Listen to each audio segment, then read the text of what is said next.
Buongiorno e ben ritrovati con una nuova edizione del TG Flash. Arrestati 3 tunisini accusati di associazione a delinquere per favoreggiamento dell'immigrazione clandestina. Il gruppo avrebbe organizzato viaggi costosi per gli immigrati definendoli viaggi VIP. Sono sbarcati a Catania 23 migranti a scopo precauzionale mentre la nave su cui viaggiavano prosegue verso Ancona, il porto originariamente assegnato. Morta una donna di 85 anni a Termini Imerese per la caduta dalla barella di un'autoambulanza. I familiari hanno sporto denuncia nei confronti della ditta privata a cui si erano rivolti per il trasporto della vittima.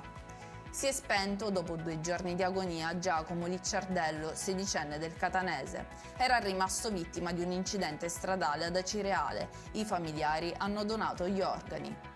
Cresce il divario tra formazione universitaria e opportunità lavorative. In Sicilia un laureato su 2 è senza occupazione.